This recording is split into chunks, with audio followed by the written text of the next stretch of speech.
হুজুর মরুভূমির মধ্যে গলা কাটা মুরগির লাগান চটপটি করছিলেন পানির অভাবে, আল্লাহ মরণের উপক্রম ছিল, নিজে না খাইয়া পানিটা দিয়েছিলাম গো আপনার মুখে ঢালিয়া। সুবহানাল্লাহ। এত বড় বিপদের সময় সাহায্য করেছিলাম, আর আজকের কিয়ামতের মাঠে আমি বিপদে পড়েছি। সুবহানাল্লাহ। আল্লাহু আকবার। আপনি কি পারেন না গো আল্লাহর কাছে এই কথাটা বলে সুপারিশ করতে? আপনি যদি বলেন আপনার টিকিট তো ক্যান্সেল হবে না, আপনার টিকিট বাতিল হবে না। আল্লাহ হে আল্লাহর ওলি, আপনার সুপারিশ আল্লাহ গ্রহণ করবেন। আপনি যদি আমার জন্য সুপারিশ করেন তাহলে আপনার কোনো ক্ষতি হচ্ছে না। আল্লাহ একটু বলেন না আল্লাহর কাছে, লোকটা কাহা এত বড় বিপদের সময় তুমি আমারে সাহায্য করেছিলে। এমনি আল্লাহর কাছে বলে, প্রভু গো বড় বিপদের সময় নিজে না খাইয়া ওই পানি আমার মুখে ডাইলা দিছে, আল্লাহ গো তার কি মাফ করতে পারো? আল্লাহ মাফ করে দাও। আল্লাহ ডাকতে বলেন, এই কথাটা বলার জন্যই নিয়েছি রে আল্লাহ, আমার দয়া মায়ার কিঞ্চিত মাত্র তোমাদের অন্তরে দিয়েছি, এতে যদি এরা তো দয়া লাগলো তোমার বিপদের সময় নিজে পানি পান না করে তোমার মুখে ঢেলে দিয়েছে, এতটুকু যদি দয়া করতে পারলো, আমি তো রহমান, আমি রহিম, আমি আল্লাহ কি পারি না রে বিপদের সময় তোদের প্রতি দয়া করতে? জানে বাংলা ওই নে কামলটাকে উসিলা করে আজকের কিয়ামতের মাঠে আমি আল্লাহ তোর জিন্দগির গুনাহ মাফ করে দিলাম। অত্যন্ত শ্রদ্ধেভাজন সভাপতি, উপস্থিত সমবেত প্রাণপ্রিয় মুসলমান ভাইরা, পর্দার অন্তরালে অবস্থানরত অত্যন্ত শ্রদ্ধেয় মা বোনেরা, যেই বিষয়টার উপরে আলোচনা করতে চাই সেটা হলো যে আমরা আশরাফুল মখলুকাত, সৃষ্টির সেরা মানুষ, জি আল্লাহ এই মানুষ সৃষ্টি করে পৃথিবীতে আমাদেরকে পাঠিয়েছেন একটা উদ্দেশ্যে। জি আল্লাহ কেন আমাদেরকে বানালেন? নিশ্চয়ই তার একটা উদ্দেশ্য আছে। অনর্থক অকারণে নিষ্প্রয়োজনে আল্লাহ আমাদের বানান নাই। আল্লাহ নিজে বলছেন, আমাদেরকে আল্লাহ প্রশ্ন করে জিজ্ঞাসা করেন, তোমরা কি ভাবো, তোমরা কি মনে করো অনর্থক এমনি তোমাদের বানাইলাম?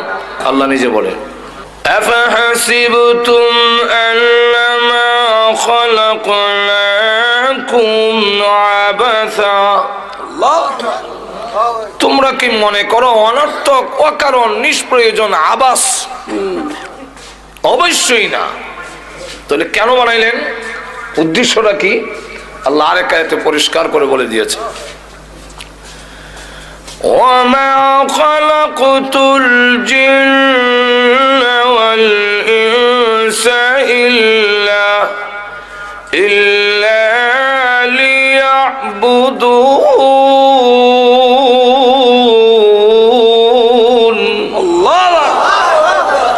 আল্লাহ বলেন, তোমাদেরকে সৃষ্টি করার উদ্দেশ্য হলো তোমরা জীবনের সর্বক্ষেত্রে আমি আল্লাহর ইবাদত করো,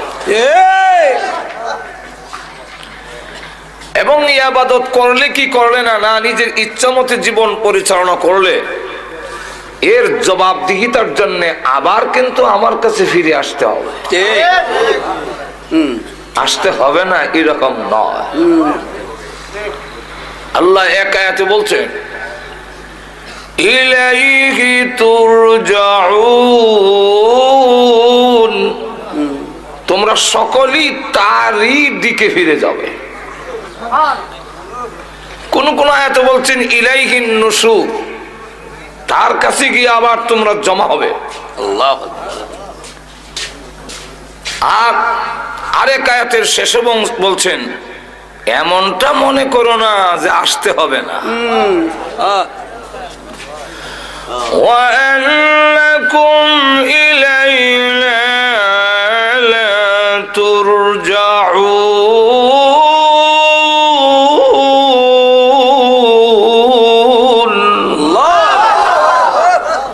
আসতে হবে না এরকম নয়, অবশ্যই তোমার আমার কাছে আসতে হবে। ঠিক। জীবনের সব কিছুর হিসাব একদিন আমার দরবারে তোমাদের দিতেই হবে। আল্লাহ আল্লাহ রাব্বুল আলামিন যুগে যুগে লাখেরও উপরে নবী রাসূল পাঠিয়েছেন আল্লাহ এই কথাটা বোঝাবার জন্য। সুবহানাল্লাহ। শতাধিক শতের উপরে আল্লাহ কিতাব দিয়েছেন, নবীরাও এই কথাটাই বুঝাইছে। সব নবীরা বলছে ইয়া কওমি ইবুদুল্লাহ মা লাকুম মিন ইলাহিন গায়রু, হে আমার জাতি তোমরা আল্লাহর একত্ববাদে বিশ্বাসী হয়ে আল্লাহর গোলামি করো, আল্লাহ ছাড়া কারো ইবাদত করবে না। আল্লাহ তাই জাহান্নামের পারে ফেরেশতারাও জিজ্ঞাসা করবে, কেউ আব্দুল সত্তার আব্দুল গফফার তোমাদের কাছে নবী রাসূল যায় নাই? সালাহুম খাযানাতুহা আলাম ইয়াতিকুম নাযীর,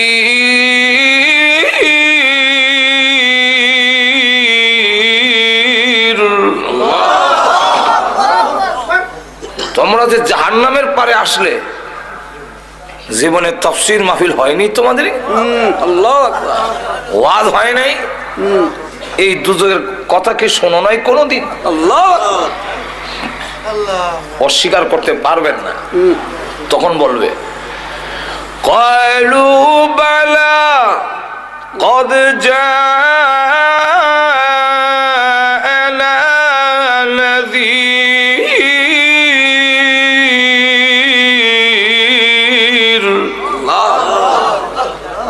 হ্যাঁ, বহু তাফসীর মাহফিল হয়েছে, ওয়াজ হয়েছে, খুব আমরা শুনছি।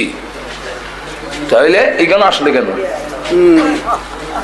আমরা তখন অস্বীকার করছি, এত বিশ্বাস করতাম না, মনে করতাম আলেম উলামা ইমন কইবই। فكذبنا وقلنا ما نزل الله من شيء,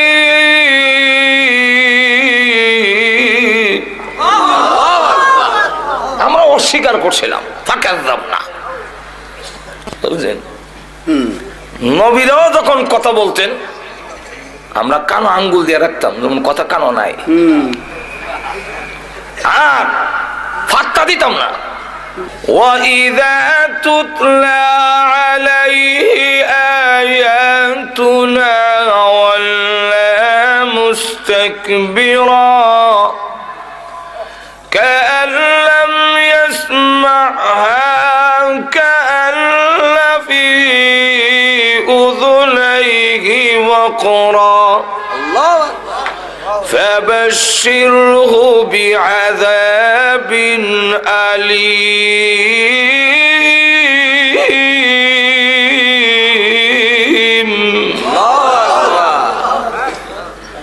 আল্লাহ নবী যখন কোরআন শরীফ শুনাইতেন, ওয়াইযা তুতলা আলাইহি আয়াতুনা ওয়াল্লা মুস্তাকবিরা, আমরা অহংকার নিয়ে দম্ভ পড়ে ফিরা যাইতাম। কাল্লাম ইয়াসমাহা, যেমন শুনছি না। কান্না ফি উযুনাইহি ওয়াকরা, যেমন কানের মধ্যে ডিভা দেওয়া। আল্লাহ রাব্বুল আলামিন বলেন, ওগো নবীজি তাদেরকে সুসংবাদ দিন। সুসংবাদ কে? সুসংবাদ আযাবের। আযাবের সুসংবাদ হয় না। আল্লাহ রাব্বুল আলামিন কেন বললেন সুসংবাদ? আল্লাহ আযাবের ভয়াবহতা বয়ান করার জন্য আল্লাহ বলেন, ফাবাশশিরহু বিআযাবিল আলীম,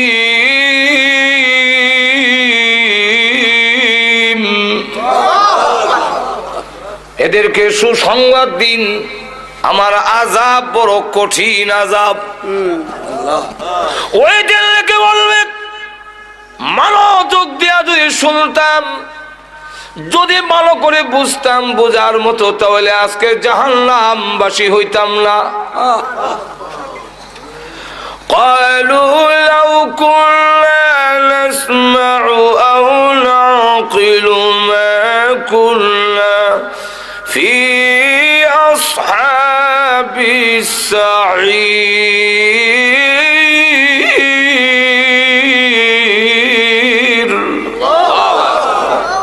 যদি মনোযোগ দিয়ে শুনতাম, লাউ কুন্না নাসমাউ, মনোযোগ দিয়ে যদি শুনতাম, আও নাকিলু, ভালো করে যদি অনুধাবন করতাম, বুঝতাম যে হুজুর কি বলতেছে, কি বুঝাইতে চায়, হুজুর এখন ঠিক কিনা?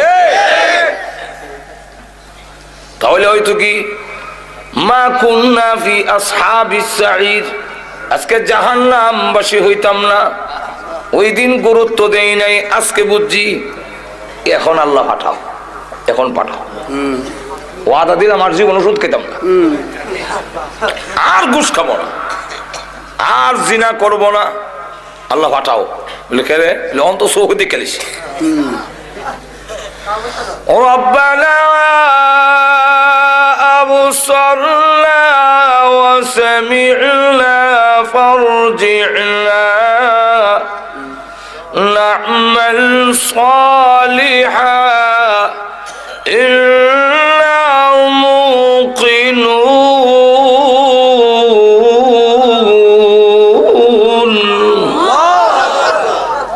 আল্লাহ এখন চোখে দেখছি যে আযাব, ভয়াবহ আযাব, এখন চোখে দেখতেছি। ওয়া সামি'না, কানে শুনতেছি। কে যে চিৎকার প্রভু, হ্যাঁ এখন চোখে দেখি, কানে শুনি। সোহেলপুরের গুরুস্থানে যখন আযাব শুরু হয়েছে, মিশরের গুরুস্থানের মানুষ আতঙ্কিত, কাঁপতেছে। এখন চোখে দেখি। আল্লাহর নবী বলেন, উম্মতেরা, যদি আমি আল্লাহর কাছে দোয়া করতাম, আল্লাহ আমার উম্মতকে কবরের আযাব দেখায়া দাও, আমি দোয়া করি না। কেন করি না জানোস নি? আল্লাহ তাদাফানু, তোমার বাবার লাশ লইয়া তুমি কবরও যাইবা না, মার লাশ লইয়া কবরও যাইবা না। জোরে কোন ঠিক কিনা? এখন তো বুঝতেছি না, একদিন বুঝবো। আরব দেশের কবরস্থানে আমরা দেশের কবর লাগান, আমরা তো এটা মাথা খারাপ। কবরে এত হাক্কা করিয়া ইমন রাং সংসার দিয়া, এরপরে আবার বাত্তি উত্তি ধরাইয়া, কেন তোমরা এগুলা করো? কি যুক্তি তার পেছনে?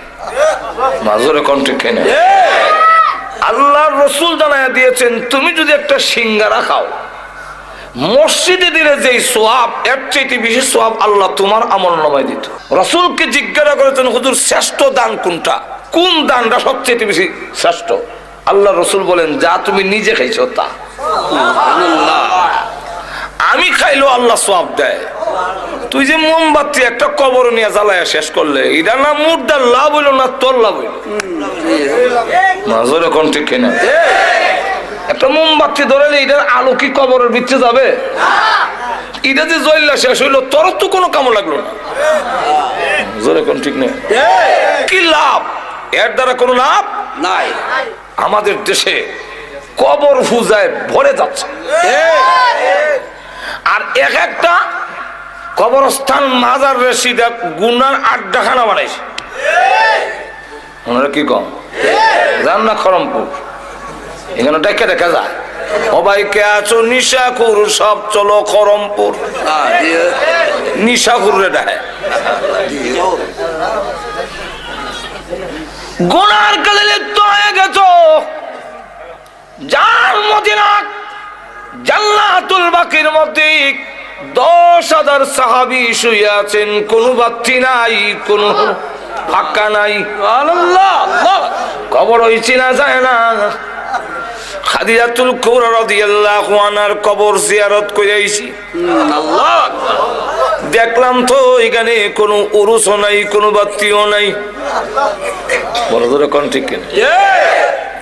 আর আমরা দেশের মাথা খারাপ। শয়তান এক একটা গুনার আড্ডাখানা জমাইছে, গাঞ্জা খাওয়ার, ঠিক জুয়া খেলার, নারী পুরুষ একত্রিত হইয়া গুনার কাজ করার এক একটা আড্ডাখানা জমাইছে। আরব দেশের কবর বোঝা যায় না। এক লোক একটু উষা জাকা দেখে এখানে মাথা রেখে তিনি ঘুমাইয়াছেন। আরব দেশের লোকেরা মাটিতে ঘুমাইয়া থাকে, কারণ কাঙ্কর কাপড়ও লাগে না।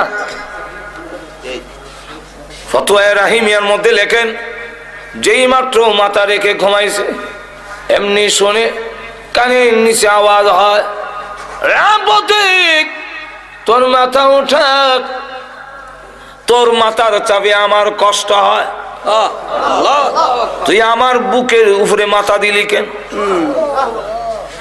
যদি তুই আমার কবরের হালত জানতি জিন্দেগিতে তোর কোনদিন ঘুম আসতো না। আল্লাহ আমি হারে হারে টার পাই, কিন্তু এখন আমল করার সুযোগ নাই। আমল করলেও লাভ হবে না। না লাভ হবে না। এক আল্লাহর ওলির কবরের পাশে দিয়া যায় একজন লোক, শুনে সূরা মুলকের তেলাওয়াত শোনা যায়, সুবহানাল্লাহ সুবহানাল্লাহ যেমন রাম আসে এমনি শুনে কবরের ভিতর থেকে আওয়াজ আসছে, রাবতিক। আমি একবার দুইবার নয়, আল্লাহর কোরআন শরীফ এই কবরে 5000 বার খতম করেছি।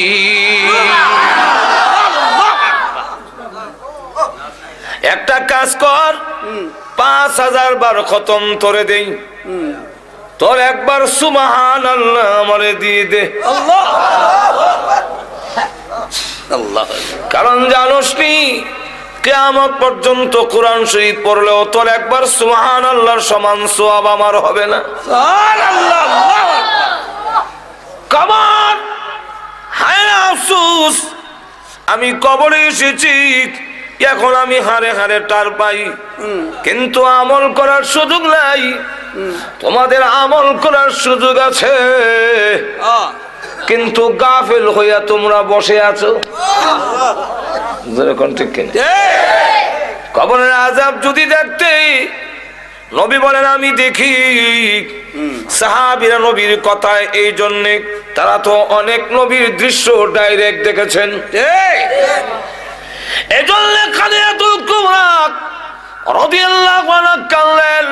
পৃথিবী থেকে বিদায় হওয়ার সময় আল্লাহ নবী বলেন, কান্দো কেন? নবী গো, কান্দার দুইটা কারণ, একটা হলো আপনার জন্য, আর একটা হলো আমার নিজের জন্য। আমার জন্য কেন কান্দো? ওগো নবীজি, এতদিন আমি আপনার পাশে ছিলাম, কাফেররা আপনার গায়ে আঘাত করতে সাহস পায়নি। খাদিজাতুল কুবরা রাদিয়াল্লাহু আনহা কুরাইশের মধ্যে একজন শিল্পবতী ধনাঢ্য মহিলা, আবার তার একটা প্রভাব ছিল কুরাইশদের উপরে। এই কারণে নবীজি যখন দাওয়াত দেয় পাশে দাঁড়ায় থাকেন খাদিজাতুল কুবরা, কারণ তখনও পর্দার বিধান নাযিল হয় নাই। আল্লাহ আল্লাহর নবী যখন হাতে কাঁধে মাজারে দাওয়াত দেয়, লোকেরা এসে দেখে খাদিজা পাশে দাঁড়ানো, আল্লাহু আকবার, সাহস পায় না আঘাত করতে। হযরত খাদিজাতুল কুবরা বলেন, ওগো নবীজি, আমি যখন বিদায় হয়ে যাব আপনার পাশে কে দাঁড়াবে? এই জন্য আমি কান্দি। মার কান্দা দেখে ছোট্ট মেয়ে ফাতেমা রাদিয়াল্লাহু আনহা ডাক দিয়ে বলে, মা গো, আপনি কাঁদলেন না, ওয়াদা দিলাম গো, আপনি পৃথিবী থেকে বিদায় হয়ে গেলে আমার বাবার পাশে আমি ফাতেমা সব সময় দাঁড়াইয়া থাকবো। এই জন্যে রাসূল যখন দাওয়াত দিতেন, ছোট্ট একটা মেয়ে কোমর ধরে রাখতেন। আল্লাহ এই মেয়ের নাম ফাতেমা। সুবহানাল্লাহ। এখন নবীজি 2 নম্বরটা হলো আমার জন্য কান্দি আমি পৃথিবী থেকে বিদায় হয়ে গিয়া কবরের যে কোনো সামান নাই, আল্লাহ কি নিয়ে যাব? আমার যে কোনো সামান নাই। আপনারা বলেছেন কবরে চাপ দিবে। আল্লাহ নবীজি আঙ্গুল দেখে বলেন, এইভাবে একটা হাড্ডি আর একটা হাড্ডির ভিতরে ঢুকে যাবে। সুবহানাল্লাহ। এখন নবীজি এইভাবে যদি হয় আমি খাদিজার ভয় লাগে আমার যে কোনো সামান নাই, সামান নাই, অথচ আল্লাহ সালাম পাইছেন। আল্লাহ একটু জোরে কর না। হাদিস শরীফের মধ্যে আসছে আল্লাহর নবীর দরবারে খাবার নিয়ে আসতেছেন, প্লেট দিয়ে জিবরাইল নবীজির কাছে বসা। এমনি জিবরাইল বলেন, ওগো নবীজি, আপনার খাদিজাকে এই মুহূর্তে মহান আল্লাহ সালাম দিয়েছেন। 10 জন পুরুষকে আল্লাহ জান্নাতের সার্টিফিকেট দিয়েছেন, ঠিক তেমনি ভাবে এই পৃথিবীর 10 জন মহিলাকেও জান্নাতের সার্টিফিকেট দিয়েছে। ইসলাম নারীকে যে ইজ্জত দিয়েছে, পৃথিবীর কোন ইসলাম, পৃথিবীর কোন তন্ত্র মন্ত্র মহিলার এই ইজ্জত দিতে পারবে না। সুতরাং মহিলাদের ইজ্জত দেওয়ার জন্য আল্লাহ পর্দার বিধান দিয়েছেন, নারীর অবরোধের জন্য নয়। যারা কিনা আল্লাহর চাইতে নারীর পক্ষে বেশি দরদ দেখায়, এদের মতলব বলো না, এদের পুরুষের গাঁটটি নারীর মাথায় চাপা দেওয়ার ষড়যন্ত্র করছে। বাংলাদেশিরা এখানে মুসলিম জনগোষ্ঠী, কেন মুসলমানের উপর ভিত্তি করে আইন তৈরি হবে, জোরে কোন ঠিক কিনা? এবং এই কথাটা সব দলই বুঝে। আওয়ামী লীগ নির্বাচন ইশতেহারে লিখেছে কোরআন সুন্নাহ বিরোধী কোন আইন পাস করা হবে না। বিএনপিও ফারুক আন্না ফারুক লেখে ইসলামী মূল্যবোধ, কারণ বুঝে যে এটা না করলে এই দেশও চলবে না। জোরে কোন ঠিক কিনা? জাতীয় পার্টিও ইসলাম রাষ্ট্রীয় খারাপ, জোরে কোন ঠিক কিনা? বুঝে এই দেশের মানুষ মুসলমান, জোরে কোন ঠিক কিনা? এই দেশের জমিনের নিচে লক্ষ লক্ষ আল্লাহর ওলিরা শুয়ে আছেন, এই দেশের জমিনের উপরে লক্ষ লক্ষ আল্লাহর ওলিরা বিচরণ করেন, যে দেশের জমিনে লক্ষ লক্ষ মসজিদ প্রতিষ্ঠিত, যে দেশের জমিনের উপরে হাজারো হাজার মাদ্রাসা প্রতিষ্ঠিত, যে দেশে আল্লাহু আকবারের ধ্বনির মাধ্যমে পশু পাখিরা পর্যন্ত ঘুম ভাঙে, এদেশের কৃষক শ্রমিক মাঝি মাল্লারা আল্লাহু আকবারের ধ্বনি শুনে ঘর থেকে বের হয়, এবং যে দেশের মানুষেরা আল্লাহু আকবার শুনতে শুনতে সব কাজ করে, যে দেশের সূর্য ডুবে আল্লাহু আকবারের মাধ্যমে, যে দেশের সূর্য ওঠে আল্লাহু আকবারের মাধ্যমে, সেই দেশে ডাইরেক্ট কোরআন সুন্নাহ বিরোধী কোন আইন কোন রায় এদেশের জনগোষ্ঠী মেনে নিবে না। ভাই আমার, আইন একটা কয়ে ফেললো বা কয়ে ফেললো, আল্লাহ গজব ছেড়ে দিছে। গজবের নাম ইফটিজিং। আমি দেশ আইতে না আইতে দেখি, এটা বুঝি না, ব্যাপারও দেখি ইফটিজিং, ইফটিজার কানো ধরে বটনি লইছে। ইফটিজিং কিটা, এটা মুখে দোয়া অন্তত 20 বার আমি মস্ক করছি। ইফটিজিং ইফটিজিং নাইলে মোদায় নতুন শব্দ তো না বলে, এরপরে শব্দটার অর্থ বুঝতেও বড় কষ্ট হয়েছে। ইফটিজিং এটা কিটা? এটার বাংলাটা হলো নারীদেরকে উত্তক্ত করা। আল্লাহ গজব ছেড়ে দিছে। তোমরা না বলছিলে জরুরি না, তখন সামলাও, এখন কয় বটনি লও, 6 মাসের জেল 4 মাসের জেল। বটনি লয় ঠিকই, কিন্তু আবার ঠিকই করে, কারণ এইভাবে আইন দিয়ে 6 মাস না 6 বছরের জেল দিয়েও ইফটিজিং থেকে নারীদেরকে রক্ষা করা যাবে না। বিলাই নাকের আগায় সুটকি লটকাইয়া যদি আইন দেওয়া হয়, এই বিড়াল সুটকি যদি খাস তাহলে 50টা বেদ, বিলাই কইব ইজাতের আইন আমার ঠেঙ্গো মানে, বরং যে এই আইন দিছে হেরে 50টা দাও। কেন? সে অত তার সিরা খেলে, আমার নাকে রাখা সুটকি লটকায় গন্ধ লাগে, আর আমি সুটকি খেতাম না। ফাইলার মধ্যে রেখা ফাইলার ভিতরে, এরপরে ডাকনা দিয়া যদি কয় এই বিড়াল ডাকনা ফালাইয়া খেলে 50টা বেদ, তাহলে এটা মানা যায়। জোরে কোন ঠিক কিনা?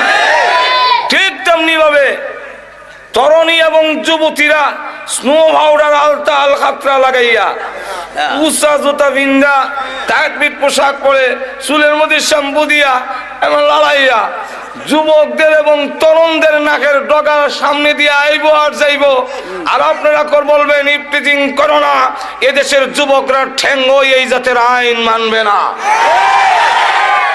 যদি এই দেশের যুবকদেরকে আইন মানাইতে হয়, ইফটিজিং থেকে যদি নারীদেরকে রক্ষা করতে হয়, তাহলে একটি মাত্র পথ, সেটা হলো হেজাব পর্দার বিধান কায়েম করতে হবে। কিছু কিছু জিনিস আছে মজ্জাগত, জন্মগত। যেমন আপনি ঘুমোতে যদি কপাল না খা যায় আত্রে কখন লাগে বলে আমার নাক টাকা দিয়ে দেয়, দেখবেন অটোমেটিক না যায়।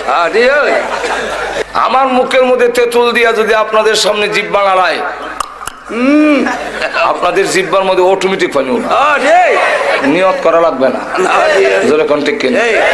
তো এই যে যদি হয় আল্লাহু আকবার, অটোমেটিক আপনার জিব্বার মধ্যে পানি উঠবে। পীর হোক আউলিয়া হোক, যখন ঠিক না এমপি হোক মন্ত্রী হোক, সবার জিব্বার মধ্যে পানি উঠবে কি উঠবে না?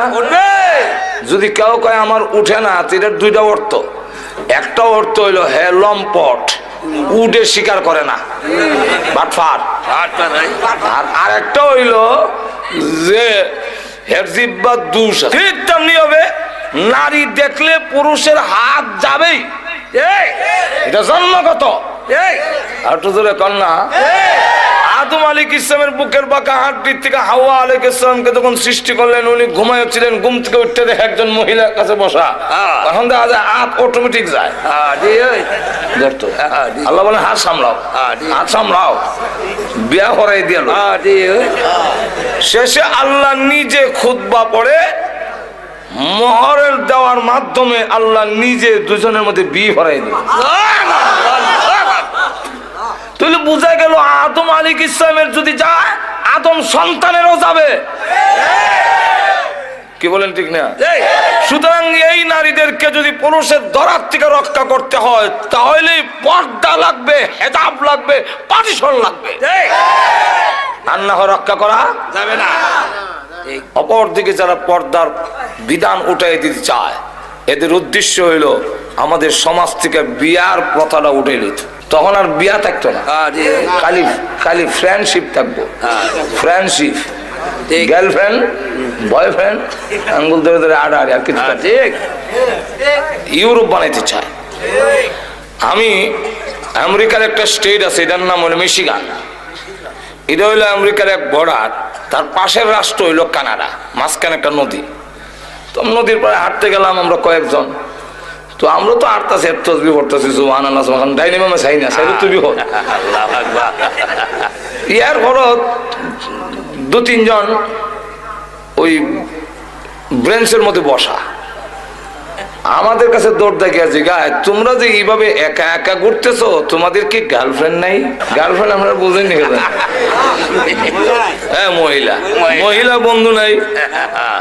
তখন আমরা তার বুঝাইতে চেষ্টা করলাম যে ইসলামে এইভাবে বিবাহের আগে যুবতীদের হাত ধরে আঠা, এটা ইসলামে অ্যালাউড না, এটা ইসলাম গ্রহণ করে না। তো আমাদের সমাজেও যারা চায় এরকম করতে, তখন আর বিয়া থাকবে কই? বিয়া থাকতো না, থাকবে না। এক কলেজের দেওয়ালের মধ্যে লেখা, হে কুমার, তুমি বিয়াতে রাজি হও না কেন? বিয়াতে রাজি হও না কেন? কোন বাটফারা জানে, নিচে আরেক লাইন লিখে দেওয়া গেছে যে সস্তায় যেখানে দুধ পাওয়া যায় গায়ে ফালে কে। অর্থ বুঝছেন না আপনারা? সস্তায় যদি দুধ পাওয়া যায়, গায়ের গোবর ভালাও, গায়ে ভালো ঘাস খাওয়াও, এই বুঝা কান্দ কোন নেওয়ার দরকার আছে? তো যেখানে নারী পুরুষ অবাধে চলাফেরা থাকবে, যথায় তথায় পাওয়া যায়, পর্দা নাই, আঙ্গুল ধরে হাঁটতে পারে, গিয়ে ঘুরতে পারে, বাগানে ঘুরে, শ্বাসটলে ঘুরে, অফিসে ঘুরে, সেখানে এই সব কাম তো এর হতই শেষ। তাহলে হ্যাঁ আর বিয়া করে এই মহিলার দায় দায়িত্ব নিতে চাবে না। আছে কোন থাকবে না, বিয়ার প্রয়োজন নাই। লক্ষ্য করে দেখেন আমাদের সমাজে তো এরকম কিছু হয়েছে, এখন ঠিক না? কলা সুলাইয়া বেচলে কাস্টমার বাড়বো, এরপরে সোলপুর বাজারে কলা সুলাইয়া কাস্টমার বাড়বে। এখন সুলাইয়া যখন বইছে আর কিছুক্ষণ পরে দেখে যে যখন রস পড়তেছে, এই রসের গন্ধ হয়ে আবার মাছে জমছে, তাও ভালো মাছি না, পেশাবখানা যে বয় কালা কালা মাছি ভান ভান করতেছে, কথা বুঝছেন? এখন কাস্টমার যারা আগে কলা নিত সবই দেখে হয় মাপ চাই 1000 বার কলা লাগতো, সন্ধ্যা পর্যন্ত বেটা বসে রইলো, কেউ কলা নেয় না। এখন কি করবে, যেখানে ভালাইতে যায় সকলে ফসা কলা কেন হয় না, এখন কি করবে, শেষে মাথাত কলা লইয়া গান গায়, কইতাম নি কি গায়, ও ভাই কে আছো কলার খরিদ্দার, কলার পিছনে আছে 1 টাকা কইরা পুরস্কার।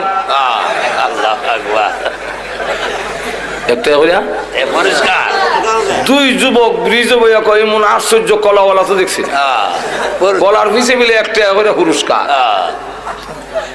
চল আমরা দুইজনে 2 আলি কলা লইলাই, তাহলে 60 টাকা তুই, আমি 60 টাকা, 8 টাকা কলা, এটা তো হলাই মনে কথা। এখন এর আগে 2 আলি কলা লইছে, এটা কি কলার আকর্ষণে না টাকার লোভে? কলার দাম আছে না, কলা তুই তো হলাই দিব। ঠিক তেমনি হবে আমরাও মাথাত খুব বুদ্ধি হয়েছে, মনে করলাম চুলাইয়া বেপরদা দিলে মনে হয় কাস্টমার বাড়বো। এখন অবস্থা এরকম হয়েছে, মেয়ের বাবা গান গায়, সবাই কে আছো আমার মেয়ের খরিদ্দার, মেয়ের পিছনে আছে হোন্ডা পুরস্কার। সবাই কে আছো আমার মেয়ের খরিদ্দার, মেয়ের পিছনে আছে ফ্রিজ পুরস্কার। যুবকরা কয় বিয়া করার তো ইচ্ছা আসিল না, বুঝা নিতাম আসলাম না, মোটর সাইকেল দেবেন একটা ভাবা যায়, 4 একটা করে লাই। তাহলে এবার বলেন, হে কি মেয়ে লোকের আকর্ষণে বিয়ে করছে না হুন্ডার লোভে?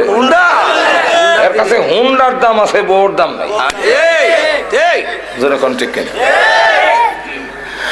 আমি জন্য বলতেছিলাম, পুরুষদেরকে আল্লাহ যেমন 10 জন পুরুষকে জান্নাতের সার্টিফিকেট দিয়েছেন, ঠিক তেমনি ভাবে 10 জন মহিলাকে দুনিয়াতে জান্নাতের সার্টিফিকেট দিয়েছেন। এর মধ্যে একজন খাদিজাতুল কুবরা রাদিয়াল্লাহু আনহা, ওনাকে আল্লাহর নবীর মাধ্যমে জিবরাইল বলেন, ওগো নবীজি আপনার খাদিজাকে মহান আল্লাহ এই মুহূর্তে সালাম দিয়েছেন এবং ঘোষণা দিয়েছেন আল্লাহর তৈরি জান্নাত ওয়াজিব হয়ে গিয়েছে। কিন্তু ইয়ার পরেও আল্লাহ বলে যে কবরের কোনো সামান নাই। আর আমাদের হালত কি? ও মুসলমান, আমাদের অবস্থা আল্লাহ কান্নার কারণ হইল আমি পৃথিবী থেকে বিদায় হয়ে গেলে কবরের জগতে যখন রেখে দিবেন, কবর যে বলছেন এইভাবে চাপ দিবে, এটা কিন্তু রেহাই নাই, সবকে দিবে। আল্লাহর নবী বলেন কবরের আযাব থেকে যদি কেউ রেহাই পেত, আমার সাদ ইবনে মুআয রেহাই পেত। খাদিজাতুল কুবরা রাদিয়াল্লাহু আনহা বলেন, ওগো নবীজি আপনার ব্যবহারের একটা কাপড় আমার কাফনের ভিতরে দিবেন কিনা? আল্লাহু আকবার। আমার বিশ্বাস আপনার ব্যবহারের একটা কাপড় যদি আমার কাফনের ভিতরে থাকে গো, তাহলে কবর আমাকে এইভাবে চাপ দিতে পারবে না। ওই কবরের আযাব যেদিন দেখবো, ওই দিন আমরা তখন বলবো আল্লাহ এখন চোখে দেখছি, কানে শুনছি, এখন সুহিলপুর পাঠাও।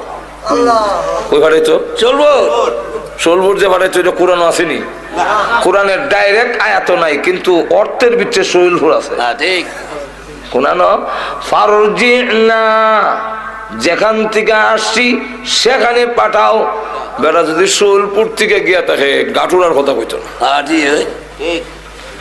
ফারজিনা পাঠায়া দাও। কি করবি? নামাল সালিহা, নেক আমল করব। এখন করবি কেন, আগে করলে না? আগে মনে করছিলাম সত্য হতে পারে মিথ্যা হতে পারে, মোল্লারা এরম বলবেই, এখন তো দেখে লইছি ইল্লা মুকিনুন,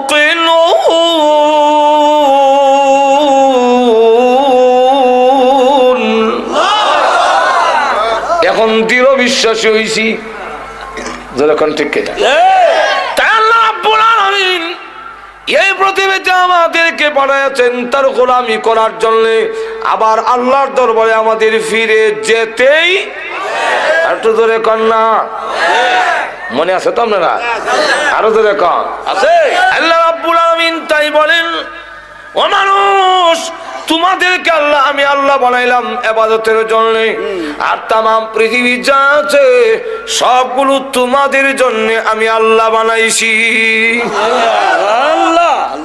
আমাদেরকে আল্লাহ রাব্বুল আলামিন সৃষ্টি করেছেন তার ইবাদতের জন্য, আর আল্লাহ রাব্বুল আলামিন বলেন যে তোমাদেরকে ইবাদতের জন্য সৃষ্টি করেছি, তাই সবচেয়ে বেশি ইজ্জত আর সম্মান এবং সুন্দর বানায়া তোমাদের সৃষ্টি করলাম।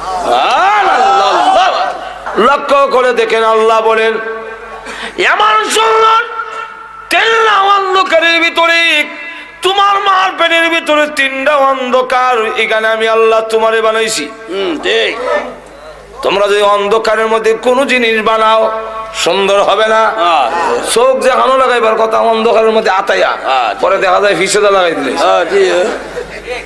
আল্লাহ রাব্বুল আলামিন বলেন কোরআনে, يخلقكم في بطون أمهاتكم خلقا من بعد خلق في ظلمات 3।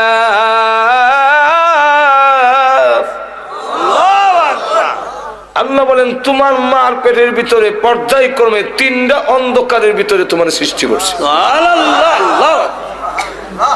মানুষ, সবকিছু তোমাদের জন্য আমি আল্লাহ সব তোমাদের জন্য আয়োজন করেছি। এই জমিন বানাইছি তোমাদের বিছনার জন্য, আমি আল্লাহ বিছনা বানাইয়া দিয়েছি। আরো জোরে কোন কে বানাইছেন?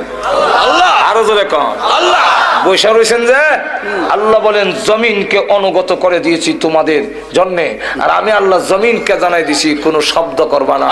আমার বান্দা জিনা করবে, মদ খাবে, গাঞ্জা খাইব, তোমার উপর বইয়া আড্ডা মারবে, তাস খেলাবে, নাচবে, তুমি কিন্তু কিচ্ছু করো না, তারে সহ্য করে কান্দ লই রেখো, কারণ তারে বানাইছি আমার ইবাদতের জন্য। তোর জবান বন্ধ, তুই চিল্লাই কইস না জিনা করে রে, তাহলে কিন্তু আমার বন্ধ আটকে যাবে। আবার যখন তওবা করবে আমি আল্লাহ মাফ করে দেব। আল্লাহ কোরআনে বলছে, ওয়াল্লাযী জাআলা লাকুমুল আরদা যালুলা ফামশু ফি মানাকিবিহা। আল্লাহ রাব্বুল আলামিন বলেন এই জমিনকে আমি আল্লাহ তোমাদের অনুগত বানায়া দিয়েছি, তার কাদের উপর দিয়ে তুমি চলাফেরা করো, কোনো কথা বলে না। তুমি যতই অন্যায় করো কোনো কায় না, কুদাল দিয়ে কুইয়া, লাঙ্গল দিয়ে উল্লায়া হাল্লায়া, কোনো কথা বলে না। রে দুনিয়ার মানুষ, তোমার যখন মিয়াদ চলে যাবে, ইবাদত করলে না, আমি আল্লাহর গোলামি করলে না, ওই দিন আমি আল্লাহ জবান খুলে দিব জমিনের, তোমার জীবনের সব গুনাহগুলো জমিন তখন হেডলাইনে বলতে থাকবে। কোরআন শরীফ আছে, বলবো, ইযা যুলজিলাতিল আরদু জিলজালাহা ওয়া আখরাজাতিল আরদু আথকালাহা ওয়া ক্বালাল ইনসানু মা লাহা ইয়াওমাইযিন তুহাদ্দিসু আখবারাহা বিআন্না রাব্বাকা আওহা লাহা। জমিন হয়ে গেছে, মুহাদ্দিস বর্ণনা দেয়, কি এর বর্ণনা? আখবারাহা, আখবার খবরের বহু বচন। খবর রে বাংলা হয় সংবাদ, ইংরেজিতে হয় নিউজ, আর আরবিতে হয় খবর। যখন কি হয় খবর, তখন হেডলাইনে কয় আল্লাহ সুদ খাইছে, ঘুষ খাইছে, মদ খাইছে, জিনা করছে আমার উপরে। আল্লাহ জমিন তুমি যদি বলো তো আমি বাঁচবো কেমন? আল্লাহ ওয়াকালাল ইনসানু মা লাহা, জমিন তোর কি হইল, এমনি এই কথা কেন কস? আল্লাহ ডাক দিয়ে বলেন নবী গো, বিআন্না রাব্বাকা আওহা লাহা, জমিন কেন কথা বলবে জানেননি? আপনার রব হুকুম দিয়েছেন, আপনার রব হুকুম দিয়েছে। এই জন্য মানুষ যত গুনাহ করেছে জমিন সব এক একটা করণে বর্ণনা দিবে। আর এখন জমিন নড়ে না। আল্লাহ বলে ইয়াতো উপরে আকাশ, কোন ফিলার দিলাম না। এই আকাশ কে স্থাপন করছেন? আল্লাহু আকবার। আর জোরে কোন আল্লাহ। কার জন্য? আমরা কোনদিন ভাঙ্গে পড়ে না, টুকরা না, সলডা না। আল্লাহ কোরআনে বলছেন কেন হবে না? وَجَعَلْنَا السَّمَاءَ سَقْفًا مَحْفُوظًا। আল্লাহ বলেন আসমানকে আমি আল্লাহ নিরাপদ ছাদ বানাই দিছি, মাহফুজান, নিরাপদ, কোনোদিন পড়বে না। আল্লাহ। পৃথিবীর মানুষ, আমি আল্লাহ তোমাদের জন্য পানি নিয়ন্ত্রণ করে দিয়েছি, পানির সাপ্লাই দিয়েছি। বাংলারে তোমরা তো আসল জিনিস দেখো না। প্রত্যেকটা ডিস্ট্রিক্টের জন্য নদী দিয়েছি। সিলেটের গিয়ে দেখবেন সুরমা, আর একটু আগে দেখবেন কুশিয়ারা, আবার মৌলভীবাজারের জন্য দেয় মনোমুখ, আবার একটু হবিগঞ্জের জন্য এসে খুয়াই, ব্রাহ্মণবাড়িয়ার জন্য তিতাস, কুমিল্লার জন্য কমতি, ময়মনসিংহের দিকে যান তাহলে ব্রহ্মপুত্র। আল্লাহ রাব্বুল আলামিন বলেন তাম পৃথিবীর আটলান্নি মহাসাগরকে আমি আল্লাহ সংযোগ করে দিয়ে তাম পৃথিবীতে তোমরা আমার গোলামি করবে। তাই আমি আল্লাহ তাম পৃথিবীর পানির যাতে অসুবিধা না হয় প্রত্যেকের এলাকায় এলাকায় পানির সাপ্লাই পৌঁছাইয়া দিয়েছি। দুবার থেকে বিমান ওঠে, কোন জায়গায় বিমান আছে? টেলিভিশন একটা আছে, বিমানরা কই আছে কই যায় দেখা যায়, ঠিক। কোন জায়গাত গেছে দেখায় বিমানে। আটলান্টিক মহাসাগর 14 ঘন্টা বিমান চলে, তথাপি ওই সাগর পাড়ি দিতে পারে না। আটলান্টিক মহাসাগর সবগুলার সাথে যোগাযোগ রেখে পানি পৌঁছাইয়া দিলাম খালে বিলে। তোর ক্ষেত দিবে, তোমার কাজে লাগাবে, ফসল করবে, আমি আল্লাহর গোলামি করবে। বান্দারে আমি আল্লাহ পানির সাপ্লাই দিয়েছি। আল্লাহ। একটু জোরে কন্যা সুবহানাল্লাহ। আবার কোন নদীর মধ্যে উপরে হলো লবণাক্ত নিচে মিঠা, অথবা উপরে মিঠা নিচে লবণাক্ত, ঠিক। কোনো বান নাই, শুধু একটা হুকুম, পানি রে ও লবণাক্ত পানি মিঠা এলাকার যাইস না, আমার বান্দা অসুবিধা হবে, সে আমার ইবাদত করবে। এখন দে ওয়াজালা বাইনাল বাহরাইনি হাজিজা, মাঝখানে একটা পার্টিশন, শুধু অর্ডার। আমি নিজে নেমে দুই ফানির এক কানা করার লেগে চেষ্টা করি। আল্লাহু আকবার। আল্লাহু আকবার। ধাক্কা দেই ইজিকে যায়, আবার জায়গাতে জোর। এখন আল্লাহু আকবার।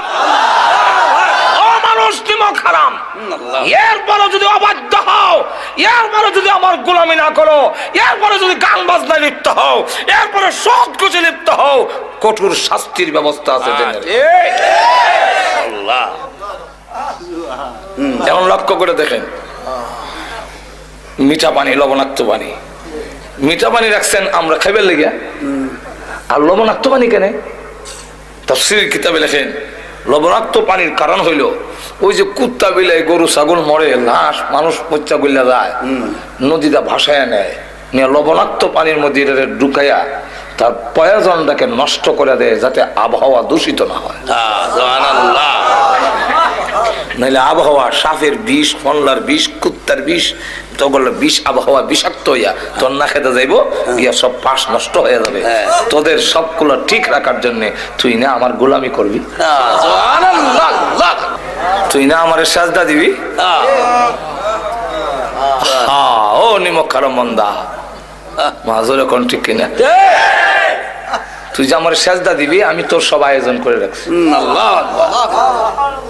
وجعل خلالها أنهارا وجعل بين البحرين حاجزا أإله مع الله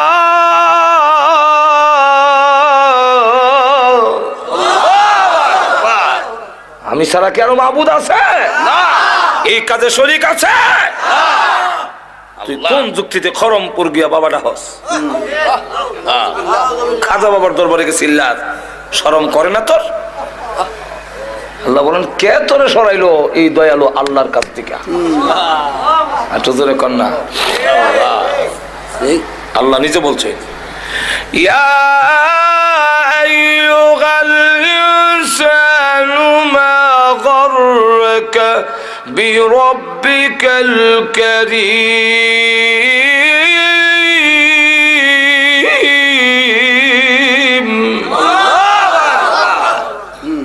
ও দুনিয়ার মানুষ, তোকে কোন জিনিসে কোন বস্তু দাতা রবের কাছ থেকে তোরে সরাইলো? যিনি দাতা দানশীল আল্লাহ। এত দান করলেন যিনি, তার কাছ থেকে তোরে কে নিল ভান্ডারি? মাজরে কন্ট্রি কেন বাবা ভান্ডারি লাইন সারা চলে না রেলগাড়ি। তুই এখানে গেলে গে? তুমি কেন বলো বাবা তোমার দরবারে কেউ ফিরে না খালি হাতে? তোর তো বলার দরকার ছিল আল্লাহ তোমার দরবারে কেউ ফিরে না খালি হাতে। এই আয়াতের ব্যাখ্যায় লেখেন ইয়াহি ইবনে মাআজ রাহমাতুল্লাহ আলাইহি এত বড় বক্তা ছিলেন যে ওনার ওয়াজে প্রতিদিনই 10, 20, 30, 40 জন পর্যন্ত মানুষ কলজা বাইটা মারা যেত। সেই আল্লাহর ওলি তিনি বলেন হাসরের দিন যদি আল্লাহ আমার জিগায় কিসে তোমারে আমি দয়ালু দাতার থেকে সরাইল, আমি তখন কইয়া দাঁড়াম তোমার দয়ায়। আল্লাহ তোমার দয়া মায়া আমার নষ্ট করছে। এটা কেমনে? এটা বুঝতে হইলে আগে বুঝেন, অনেক সন্তান কিন্তু মার দয়াডারে ফুজি করে নষ্ট হয়। বুঝছেন? হে মাথার হাতে গায়ে মার কাছে গরম ভাত খায়, আমার হানি ভাত দেয়। মার দয়া মায়া বেশি তো কপুত্রে আর যাবার দরকার নাই। আসলে কিন্তু আর হানি ভাত দেয় না।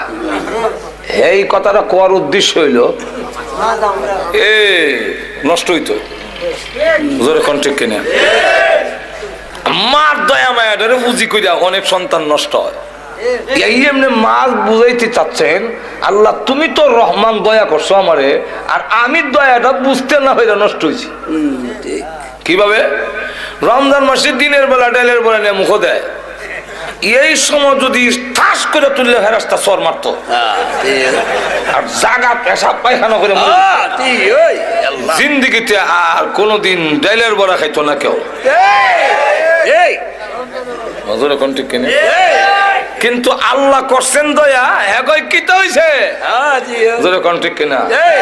ভালো হয়েছে না নষ্ট হয়েছে? নষ্ট। ঘুমাইছে যদি ঘুম থেকে আমরা ফজর নামাজ পড়ে উঠে গিয়ে দেখতাম যে যারা যারা ফজর নামাজ পড়ছে না ফেরেশতারা জোড়া যারা আসে সব ছুড়ে লিছে। একটা মানুষও নামাজ না হইয়া ঘুমাইতো। অন্তত 20 বার গিয়া আমার ইমাম সাহেব মুয়াজ্জিনরা কইলো নামাজের টাইম হইছে নি হুজুর। প্রভু তুমি করেছো দয়া, আর আমি হয়ে গেছি নষ্ট।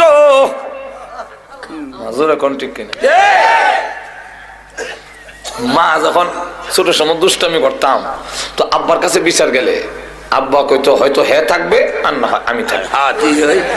ঠিক আমিও বাড়ি থাই না, খালি চক্কর দেই। আল্লাহর কি মর্জি, এক ঘরের সাইডে আমি আইতাছি, আব্বা যে এই সাইডটা দিতেছে এটা তো আমার জানা না। দুজনকে মুখামুখি এমনি হয়ে আব্বা কত দৌড় দিস না, ঠ্যাং ভেঙেলাম। আমিও দেখলাম দৌড় দিয়া জানলা হয়ে তখন কত মেনু সরি গজব থেকে বাজবার লেগে কাম হয় না। আব্বা দৌড়ে বাড়িতে নিছে নিয়ে একটা লাঠি লইছে, লাঠি এখন উপর দিকে উঠাইছে, এখন আমার শুরু হইব আজাব না দিল। এমনি সিলি মারতাম মা মার দয়া মায়াটা বেশি না কম? বেশি। মা এমনি দৌড় দিয়ে সন্তান আর লাঠির মাঝখানে ডুইকা যায়। আল্লাহ ডুইকা তখন বলে মায়ের লাগো, আর দুষ্টামি করবে না। আল্লাহ মা খুব ভালো করে জানে আমি মায়ের খাই ও দুষ্টামি ছাড়তাম না। আল্লাহ আকবার। মা দয়া মায়া যেমন বড় হয়ে দাঁড়ায়, আল্লাহ বলেন আমি রহমান। তুই যখন নামাজ পড়স না, তুমি যখন রোজা রাখো না, সুদ খাও, ঘুষ খাও, জিনার মধ্যে লিপ্ত হও, আমার গজব যায় তোকে ধরার জন্য। আমি আল্লাহ দয়ালু, আমি দেখে আমার বান্দা মরে যাবে, ধ্বংস হয়ে যাবে। এমনি আমার দয়া মায়াকে ডাক দিয়ে বলি ইন্না রাহমাতি সাবাকাত গাযাবি, গজবের আগে আগে দৌড়তে আমার বান্দার গজবের মাঝখানে ঢুইকা গিয়ে বলবে গজব রে পড়িস না, এবার রমজান ডাইলের বড়া খাইছে, সামনের রমজানে আর খাইতো না। আমি আল্লাহ করি তোরে দয়া, আর তুই কে সোজগার নষ্ট হইয়া যখন ঠিক কিনা। এদিকে মাহাজ কর, আল্লাহ যদি জিজ্ঞাসা করেন তা আমি কমু তোমার দয়া মায়া যদি না করতা তো অত নষ্ট হইতাম না। আল্লাহ আমি যেমন আগে দয়া করছি, মরার পরও দয়া চাইবা বাঁচতে পারবি না। যখন ঠিক কিনা রাস্তাটা তোর ধরে লইব, কারণ সিস্টেম যেভাবে দেয়া রাখছি তুই ধরা পড়বে। এখন না সিস্টেমে ধরা হয়ে গেছে, কইতাম নেই এক ঘটনা। কারণ সিস্টেম তৈল যার ওজন নেকের ওজন বেশি হইব জান্নাতি, আর যার গুনাহ বেশি হইব ثقلت موازينه فهو في عيشة راضية وأما من خفت موازينه فأمه هاوية একটা বানিয়ে লেছি মানুষে পড়ে সিস্টেমে তো বান্ধা লিছে আল্লাহ অপরাধী। দেখেন আল্লাহর দয়া কেমন হয়। কান্দে আব্বার আব্বা, আমার আব্বা না, যা বেটা আব্বা বিয়ে করছি মা, আপনার নাম মা? না না, আমি কোন সন্তান গর্ভে ধারণ করি না। নফসি নফসি নফসি, আল্লাহ আমারে বাঁচাও, আল্লাহ বাঁচাও। ফুলাটা দিয়েছে আল্লাহ বাঁচাও। হেতু আবার ধরে লাই কোন হকের লেগে দেখবেন বন যদি আইয়ে ফাওনা নিবে আইসে আইসে কই আমি করো না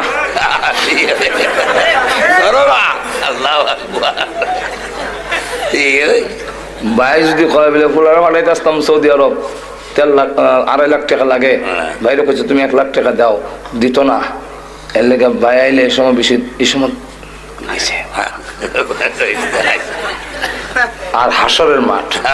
আল্লাহ স্ত্রী তুমি আমার বউ না? না আমার বিয়ে হইছে না। আল্লাহ আমার কথা না, কোরআনে বলছেন সব ভাগবো। يوم يفر المرء من أخيه وأمه وأبيه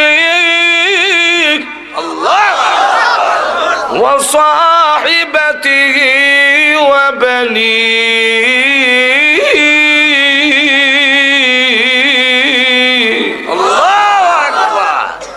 সব খালি ভাগে, কেউ কারো পরিচয় দেয় না।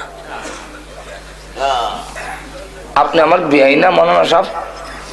ও মৌলানা সাহেব, আরে বিয়াই মারাইও না। নফসি নফসি নফসি। হুজুর আপনি না আমার পেশা, আপনার কাছে মুড়ি দিয়েছিলাম না, ফির কইস না। বন্ডর কাছে যখন যাইব, হে আল্লাহ আমি কোনো বিড়ি না, বাপ ধরছিলাম ফ্যাট ফালবার লাগিয়া।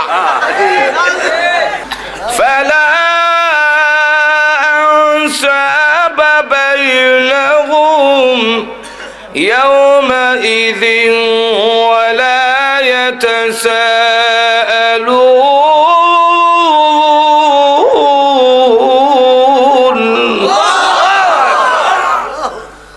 فلا أنساب بينهم কোনো আত্মীয়তার কাজ হইতো না। আল্লাহ প্রভু গো, তোমার দয়া মায়া পায়া নষ্ট হয়েছে, গুনাহ করেছি, কেউ পরিচয় দেয় না। আল্লাহর অর্ডার, এই ফেরেশতারা তো নিয়মে বেঁধে লেছে। আল্লাহ আপনি নিয়ম দিছেন, নিয়মে ধরছি, নিয়মে ধরছি। তো এই দিকটা নিয়ে ওই রাস্তা দিয়ে ফেলাইবা, যে রাস্তা দিয়ে নিয়ে যাবে লেগে আল্লাহ অর্ডার দিছেন। দেখেন আল্লাহ কি কেরাসমা লাগায়। ওই রাস্তার মধ্যে একটা লোক, একজন আল্লাহর ওলি, ব্রাহ্মণবাড়িয়ার বড় হুজুরের মতো, আল্লাহ, উনার সাথে সে একদিন শহরে, মরুভূমির শহরে গেছে। আল্লাহু আকবার। হুজুরের পানি শেষ, গলা শুকাইয়া গলা কাটা মুরগির লাগান কইরা সাইটটা নিয়ে আরম্ভ হইছে, হনার বাস্ত না। সুবহানাল্লাহ। কিন্তু তার কাছে পানি আছে।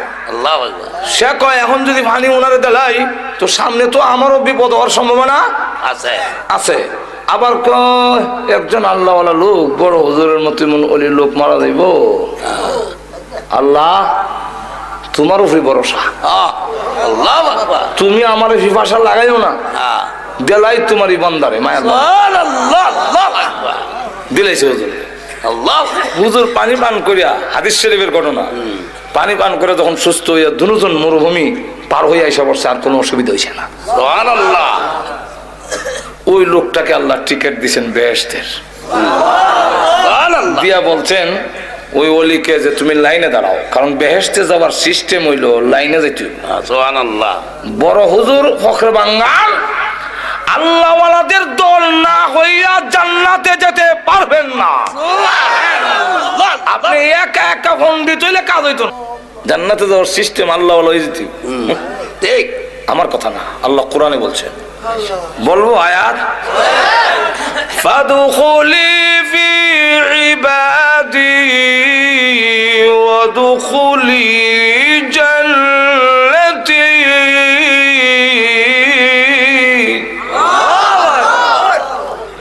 ফাদখুলি ফি ইবাদি, সব গ্রামার আপনারা বুঝে কোনো দরকারও নাই আর সময় নাই।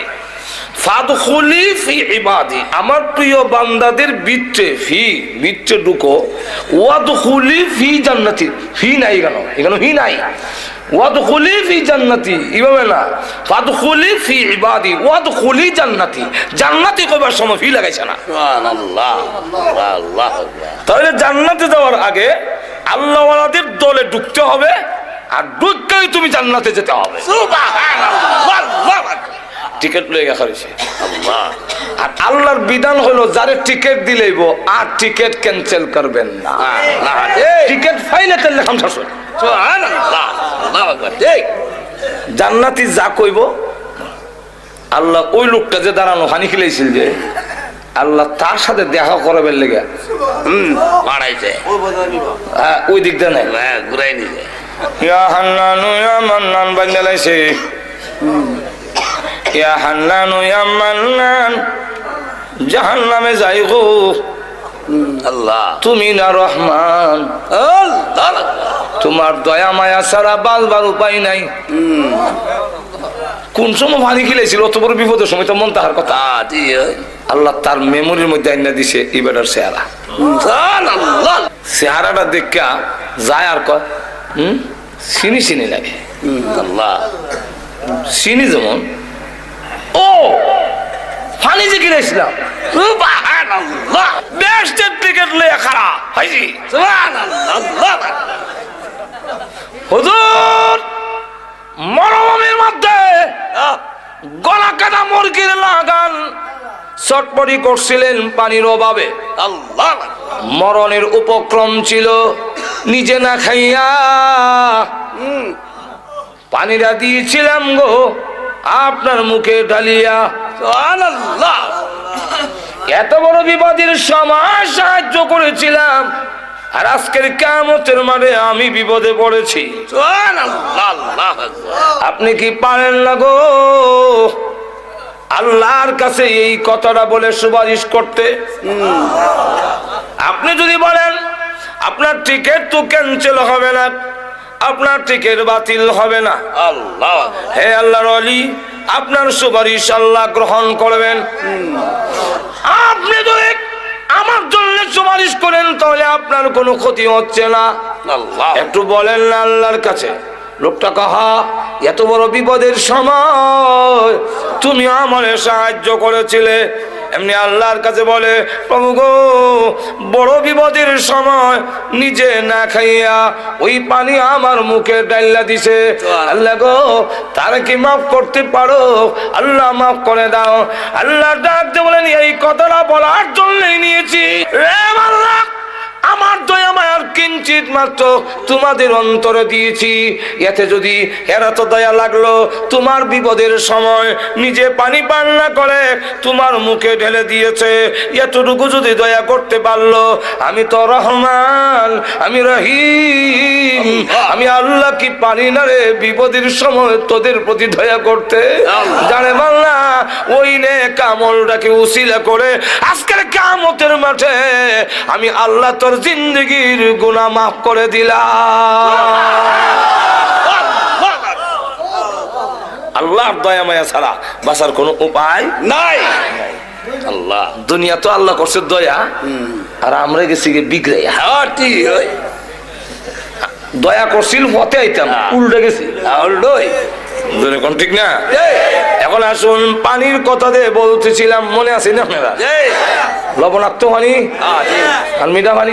হ্যাঁ, আমার লক্ষ্য করে দেখেন আল্লাহ বলেন পানি আবার, বান্দারে তোমরা আমার ইবাদত করবে, গোলামি করবে, এই কারণে মিঠা পানি উঠাই না, লবণাক্ত পানি রাখে আকাশে নিয়ে যাই, তোর জন্য মিঠা পানির শর্ট না পড়ে। আল্লাহ লবণাক্ত পানি বাষ্প করে আসমানে নিয়ে আবার এই লবণাক্ত পানি তোর জমিনে ছাড়ি না।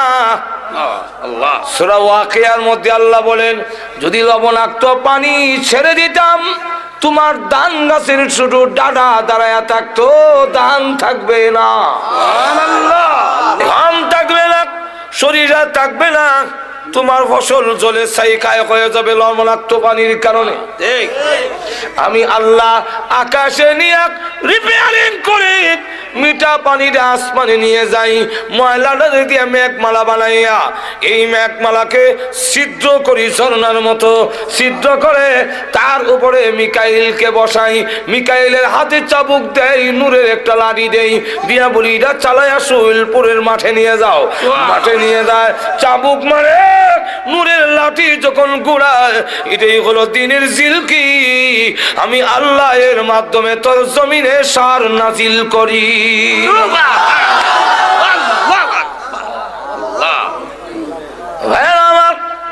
এইভাবে আল্লাহ রাব্বুল আলামিন বলেন, ডাইরেক্ট উপর থেকে পানি ছেড়ে দিলে তোর ফসল নষ্ট হয়ে যাবে, ফসল নষ্ট হয়ে যাবে। আল্লাহ বলেন মিকাইলকে দিয়া মেঘমালা তোর জমিনের কাছে নিয়া ঝর্ণার মতো করে রাখছি, তোর জমিনে সারি রে ফসল খাইয়া তুই 5 ওয়াক্তের নামাজে আমি আল্লাহকে সাজদা দিবি। সাজদাত গিয়া কইবে সুবহান রাব্বিয়াল আল্লাহ। আচ্ছা যাক, লবণাক্ত হানি গেল, তোমার নৌকা যে যায় শোলপুর থেকে এইটার নৌকাটা বুঝাই করে যে যাস বাতার সমানে সমানে পানি। কোন সাইন্টিস্টের, কোন দার্শনিক, কোন বিজ্ঞানীর মাথায় ধরে না যে তরলাক্ত পানির উপরে এই পাথরের নৌকাটা ভেসে থাকে কিভাবে। তলে তো পানি তো নরম, দিলে নিচে দিলে বাইশে রকম নেই। আমরা তো মনে হচ্ছেন বেটাগিরি, বেটাগিরি। আল্লাহ কোরআনে বলেন, না না, আমি পানির হুকুম দিছি, বাসায় রাখিস। বলবো আয়াত, والفلك التي تجري في البحر بما ينفع الناس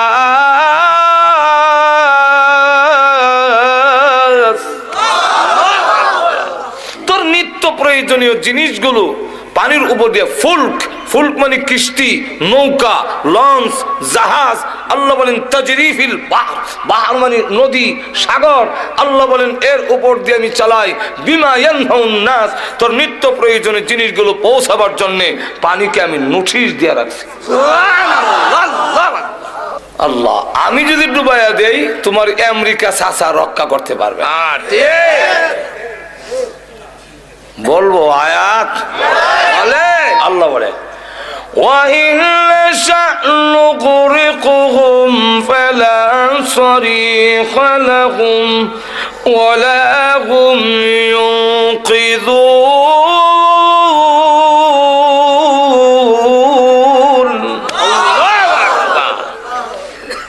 আমি যদি ডুবাইয়া দেই তাহলে وَإِنْ نَشَأْ نُغْرِقْهُمْ, আমি যদি তাদের ডুবাইয়া দেই ইচ্ছা করি, ফালা সরিখা লাহুম, কোন সাহায্যকারী পাবে না, ওয়ালা হুম ইউনকিযুন, তোমাদেরকে কেউ রক্ষা করতে পারবে না। আল্লাহ বলেন শুধু তা না, আমি আল্লাহ ঘুমাই না, আমি আল্লাহ তোমাদের ঘুম পাড়াই এবং ঘুমের ব্যবস্থা করে দিয়েছি। ওয়াজআলনা আল-ইয়াওমা সুবাতা ওয়াজআলনা আল-লাইলা লিবাসা। আল্লাহ বলেন আমি ঘুম না দিলে ট্যাবলেট খেলে তোর ঘুম হইতো না। আমি ঘুম দেই। কেন দেই? ঘুম দেওয়ার কারণ, কেন ঘুম দেই? আল্লাহ রাব্বুল আলামিন বলেন ওয়াজআলনা আন-নাওমা সুবাতা, আমি কেন তোমাকে ঘুম দেই? বিশ্রামের জন্য। সারাদিন তুই ভাড়াত কাজ করে, সারাদিন মাটি কেটে, সারাদিন ঠেলা গাড়ি ঠেলে, সারাদিন রিক্সা চালাইয়া, আরে বান্দা তুই যখন ক্লান্ত শান্ত হয়ে যাস, দোকানদারি ব্যবসা বাণিজ্য করে শরীর যখন দুর্বল হয়ে পড়ে, আমি আল্লাহ তোর ঘুম পাড়াই। তুমি যখন 7 ঘন্টা 8 ঘন্টা ঘুমাও, ঘুম থেকে উঠলে দেখা যায় সারাদিনের ক্লান্তিটা ঘুমের মাধ্যমে আমি আল্লাহ দূর করে দেই। বিশ্রামের মাধ্যমে আমি আল্লাহ তোমার সেই ক্লান্তিটা দূর করে দেই, ঘুম আমি দেই। আবার ওয়াজআলনা আল-লাইলা লিবাসা, তোর ঘুমটা ভালো করে চাপার জন্য আল্লাহ রাব্বুল আলামিন বলেন রাইতের নামক পর্দা আমি ঢেকে দেই, অন্ধকার করে দেই, তোর ঘুমটা যেন ভালো করে চাপে, তোর ক্লান্তিটা যেন দূর হয়। এরপরে আল্লাহ রাব্বুল আলামিন বলেন চন্দ্রটারে আবার ডিম লাইট আমি বানাইছি। চন্দ্রের মধ্যে যে একটা গাছ দেখা যায় দেখছেন তো, এই গাছটা কিসের? ছোট সময় বৈশাখ জ্যৈষ্ঠ মাসে সুতা ধরতাম দৌড়ে, ধরেন নাই মনে হয় আপনারা? তো মাকে জিজ্ঞাসা করলাম, মা এই সুতা করতে গায় গো? মাকে ওই যে সান্দ একটা গাছ দেখো, এখানে বুন্নিতা হ্যাঁ, এই বুন্নি সুতা ছাড়ে। বিজ্ঞান যখন পড়লাম তারা কয় পৃথিবীর ছায়া। নবীর হাদিস যখন পড়লাম তখন নবী কয় পৃথিবীর ছায়াও না, গাছও না। এটা কি? আল্লাহ রসুল বলে এটা আল্লাহ তার বান্দার প্রতি যে নিয়ামত দিয়েছেন তার আলামত। কি আলামত হুজুর? চন্দ্রের মধ্যে ও সূর্যের মতো এমন পাওয়ার আছে, দুইটার লাইট দিনে রাতে জ্বললে বান্দার ঘুমাইতে অসুবিধা হবে। আলুর মধ্যে ঘুমাইলেও রাইতের ঘুম আর দিনের ঘুম একরকম হয় না, বারবার ঘুম ভেঙে যায়। ঘুমাইলো মানুষের আড়াআড়ি টার হওয়া যায়, ঠিক না? আল্লাহ জিবরাইলকে হুকুম দিলেন, আমরা যে ইমামে কুফি ল্যাম্প নিবাই আর দিয়া তাফা দিয়া, আল্লাহ জিবরাইলকে বললেন তোমার নূরের পাকা দিয়া 3 বার তাফা দাও চন্দ্রের মধ্যে। কয়বার? 3 বার। জিবরাইল আলাইহিস সালাতু ওয়াস সালাম তার নূরের পাখাকে আমরা হাতে সমানো না, আল্লাহ চন্দ্রের মধ্যে 3 বার আঘাত করার পরে যখন নাকি এইভাবে আঘাত করে করার সাথে সাথে তার ভিতর থেকে আলু বের হয়ে গেছে। আল্লাহ হুকুম দিলেন সূর্যের সাথে মিলাইয়া দাও, যোগ করে দাও, আর চন্দ্রের মধ্যে একটা দাগ রেখে দাও। আমার বান্দা দেখে যেন আমি আল্লাহর শুকরিয়া আদায় করে 5 ওয়াক্তের নামাজের সাজদায় পড়ে যেন যেতে পারে। এই কথা যেন বলে পৃথিবীর মানুষেরা, আমি আল্লাহ ঘুমাই না, তোমাদের ঘুম পাড়াই। আমি আল্লাহ ঘুমাই না, ঘুমাবার ব্যবস্থা তোমাদের করে দেই। আর ওই যে চন্দ্রটারে ডিম লাইট বানিয়ে দিয়েছি তোমার ঘুমটা ভালো হওয়ার জন্য। বান্দারে, এই সবগুলো কইরা আমি আল্লাহ ঘুমাই না তোমাদের ডাক শোনার জন্য। কোন সময় বিপদে পড়ে আমি আল্লাহকে ডাক দিবি তোমাদের ডাকে সাড়া দেওয়ার জন্য। আমি আল্লাহ 24 ঘন্টার ভিতরে একটা সেকেন্ডও ঘুমাই না। এই সকল ব্যবস্থা করলাম, তুমি আমার ইবাদত করবে। যেরকম ঠিক কিনে এখন হয়েছে কি, আমার আয়াতের দিকে যাই। আল্লাহ বলেন না, তুই অবাধ্য হয়ে যাস।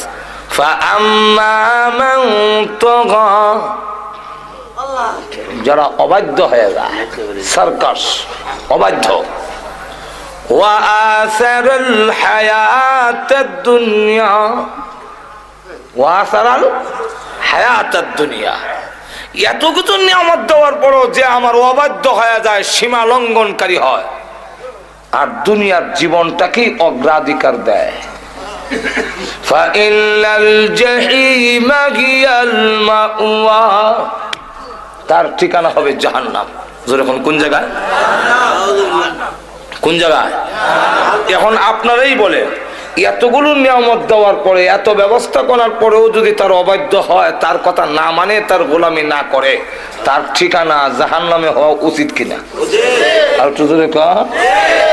আল্লাহ বলে, ওয়া আম্মা মান খাফা মাকাম রাব্বিহি ওয়া নাহান নাফসা আনিল হাওয়া, আর যেই ব্যক্তি আমার সামনে দাঁড়াইতে হবে, আমি যে বলেছি কে গোলামি করলো কে করলো না, জবাবদিহিতার জন্য আমার কাছে আসতে হবে, এই দরজার ভিতরে আছে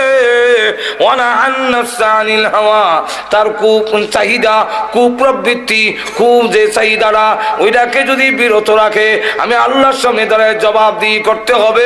এই ভয়ের কারণে যদি পিরায় রাখতে পারে, আল্লাহ বলেন ফাইনাল জান্নাতা হিয়াল মাওয়া, তার ঠিকানা হবে, তার ঠিকানা হবে জান্নাতে। জোরে কোন কোন জায়গায়? আর বিস্তারিত আলোচনা করতে গেলে লম্বা। আল্লাহ রাব্বুল আলামিন আমাদের সকলকে আল্লাহর ফরমাবরদার, অনুগত হওয়ার, আল্লাহর ইবাদত আর গোলামি করার মন মানসিকতা এবং তৌফিক যেন আল্লাহ আমাদের দান করেন। সকলে জোরে সরে বলেন আমিন।